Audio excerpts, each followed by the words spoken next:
Thank you so much. I'm just Okay. excited you're here. So, well, thank you for having me. I'm honored to be a part of the renewed kickoff of the show. I'll always be your guest number one, I guess, if Yes, you this is will.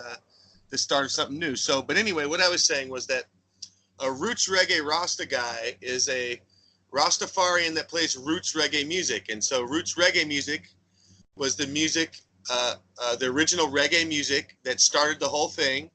It came out of Jamaica, and it was basically the folk music of the poor people.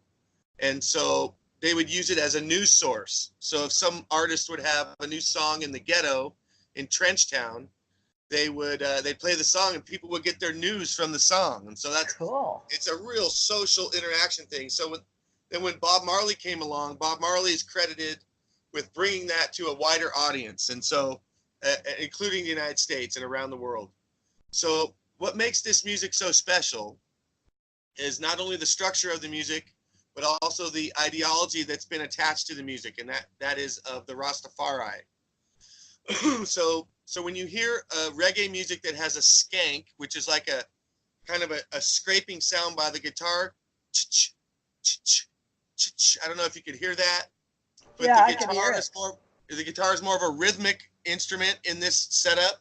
The bass is more of the lead, all right, but it's really heavy bass. So I mean, you could transfer the sound of reggae into the sound of heavy metal. That's how heavy the bass is in reggae, and that's for a purpose.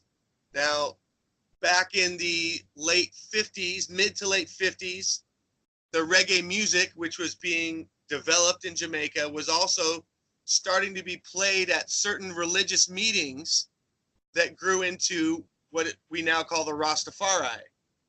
Now, the Rastafari are people that believe that the former emperor of Ethiopia, Haile Selassie the First, Haile Selassie I, as they call him, he was the second coming of Jesus Christ. They claim that he has documents that say that he stems from the union between Solomon and Sheba, as is chronicled in the book the Kebra Negast, and that he was the actual second coming of Christ. So very controversial there, of course. Most Christians missed it if that turns out to be true. But there's this music that seems to back that ideology that's taking it around the world, and it's a global force with the music and the ideology, and it's steadily growing. It's not like the number one religion in the world, or I think in America, the Mormonism is the number one growing religion. Really? But around the world, Rastafari is gaining thousands of people every year. It's huge in Africa, of course, and as you could expect in Ethiopia, in South Africa, and countries like that. And I really feel like, as a Christian man myself, I was baptized Roman Catholic. I kind of went away from all that church stuff in the beginning because I realized there was a lot of what we're now seeing as pedophilia. I've known about that for decades, and the Wow. to the Vatican, that kind of thing. I had So no idea. I didn't officially renounce my religion, but I just never really paid attention to it until I got back into ufology. And Hmm.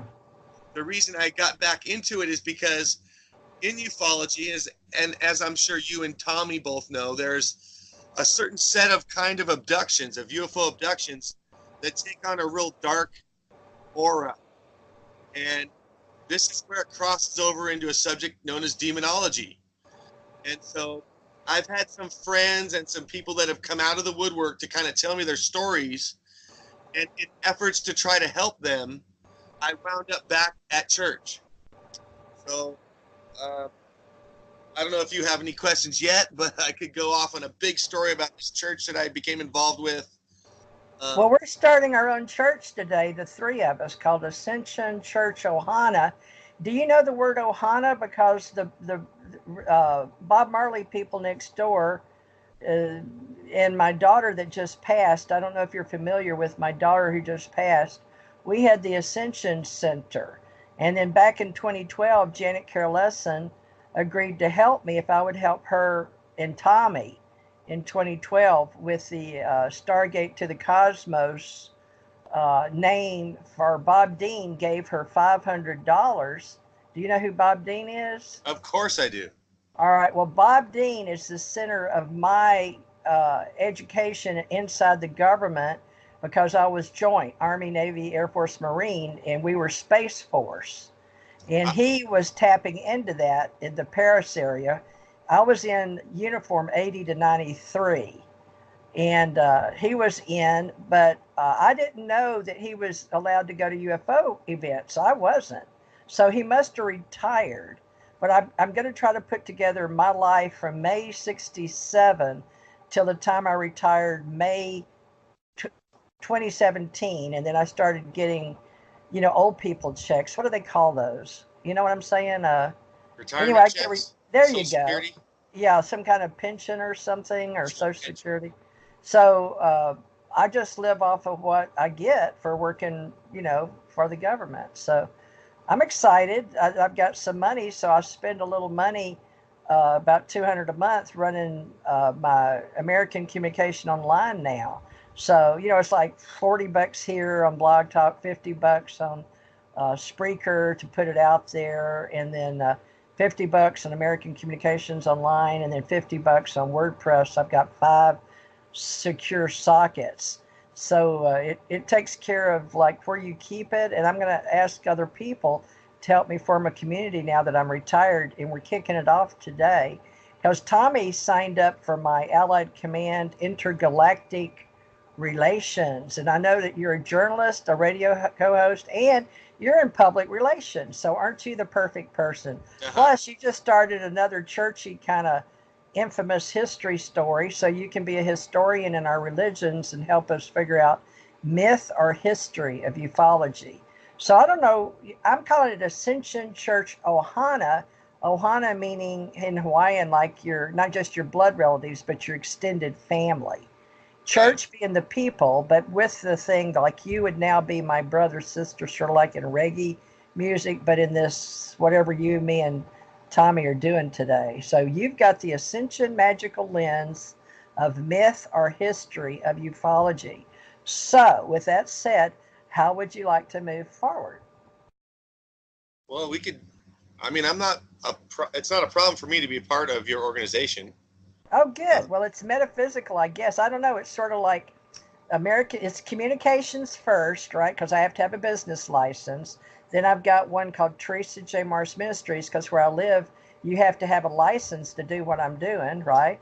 So this is like a church online, because what they had to do is give me a code to work for the federal government. So they gave me spiritual education. But none of that says the name of the church. So it's me, the person, me, the license, Teresa J. Mars Ministries, me, the business, American Communications Online, to do a church online, and then whatever it is, we're called content providers in the business, right? We provide content via broadcast communications. So we have to meet FCC rules. So wonderful. So you got all the lowdown. Now we just have to work out. I have articles and bylaws called an ACO association. That's generic, sort of business and church or temples and metaphysics all rolled into one. I've been using since back in the 85 when I was ordained in a gold church, a gold pyramid in Houston. And Steve Halpern, who's called the godfather of New Age music, was there, and he's been on my show. He remembers me from back in 85. So that's sort of cool. So we could do Rastafarian music, and would it be okay with Steve Halpern maybe to mention him and his music?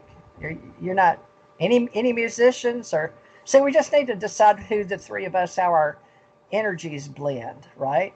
I guess. You're the I'm first. open to whatever. I love all kinds of music. Okay, well, we'll be open. So you can help us. Just give us all of your energy as a journalist, a co-producer, a musician, and a historian. And can you sort of lend it towards what you did for, was it the New Life Expo? I saw a little clip on something, but I liked it. You had your hair down. It was long. And I know you don't have body odor, that one. That guy was kidding you. Do you remember who that was? I don't know. Oh, no, you don't? I don't. I think it was 2016. I'm not sure. But I guess you're in so much television. Well, tell us. Just keep going with what you're doing, and we'll. Somebody Okay. came on 765. So give us an idea of how to bring all this metaphysical ufology. Because there's David Walker. David Wilcock uses ascension, and I've got an old book I wrote years and years ago in the 80s, and it's a lot of 70s stuff. But I would like to bring it and teach some lessons in metaphysics. I've got a group here called Gulf Breeze Metaphysical Meetup Group. So we can have meetup groups here and there and teach them on YouTube lines. So back to you. Help us figure all this out. I don't know what it's going to entail, but you've been talking about it for years. And I was like, whoa, this is amazing. Bret's on the same wavelength. So where do you go? Okay, well, my personal take on all this, the spirituality and the UFOs, is that it's a spiritual thing first. UFOs is a spiritual thing. They're here because humanity has not woke up yet, and we cannot answer one basic question, and this is what my basic career is all about, is that who am I? We don't know who we are or where we're from as a collective or as individuals. Maybe we can answer certain questions like maybe my dad could say, well, he came to Earth to be a contractor and learn how to build stuff.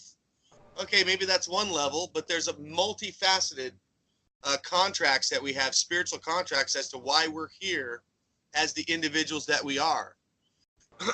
So whether you're talking about Hawaiian indigenous spiritual traditions, or whether you're talking about fundamental Christianity or ufology or Islam or Judaism or any kind of indigenous spirituality, it all revolves around the same thing, is that who are we and why are we here?